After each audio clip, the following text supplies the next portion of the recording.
அஸ்ஸலாமு அலைக்கும் வரஹ்மத்துல்லாஹி வபரகாத்துஹு. அன்பார்ந்த உறவுகளே, நாம் நமது பெற்றோர்களுக்காக வேண்டி, தாய் தந்தையருக்காக வேண்டி அதிகமாக துஆ செய்ய நாம் கடமைப்பட்டிருக்கிறோம். நமது பெற்றோருக்காக வேண்டி நாம் கேட்க வேண்டிய பிரார்த்தனைகள் அல் குர்ஆனிலே நாம் பார்க்கும் பொழுது, ரப்பி குஃபிர்லி வலிவாலிதைய, ரப்பி குஃபிர்லி வலிவாலிதைய, அதனுடைய கருத்து, யா அல்லாஹ், என்னை நீ மன்னிப்பாயாக, எனது பெற்றோரையும் நீ மன்னிப்பாயாக.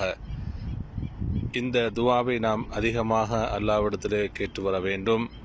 நமது பெற்றோர்களுடைய பாவ மன்னிப்புக்காக வேண்டி நாம் அல்லாஹ்விடத்திலே அதிகமாக இந்த துஆவை அதிகம் கேட்க வேண்டும். அதே போன்று அல் குர்ஆன் கற்றுத்தரக்கூடிய இன்னும் ஒரு அழகான பிரார்த்தனை தான், ரப்பிர்ஹம்ஹுமா கமா ரப்பயானி ஸகீரா, ரப்பிர்ஹம்ஹுமா கமா ரப்பயானி ஸகீரா. இறைவா, யா அல்லாஹ், எனது பெற்றோர், எனது தாய் தந்தையர் என்னை சிறு பராயத்தில் எப்படி அன்பாக பாசமாக கவனித்தார்களோ, அதே போன்று நீயும் எனது தாய் தந்தையரை இரக்கமாக பாசமாக அவர்களுடன் நடந்து கொள், அவர்களின் மீது இரக்கம் கருணை காட்டு என்பதுதான் இந்த துஆவுடைய கருத்தாக இருந்து கொண்டிருக்கிறது.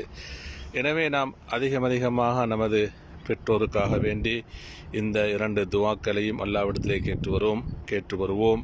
நம்முடைய தொழுகைகளிலும் சுஜூதுகளில், அதே போன்று அதிகமான நேரங்களில் நமது பெற்றோருக்காக வேண்டி இந்த இரண்டு துஆக்களையும் கேட்டு வருவோம்.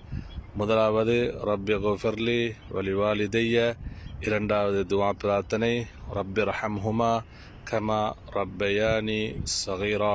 பாரக்கல்லாஹு ஃபீக்கும்.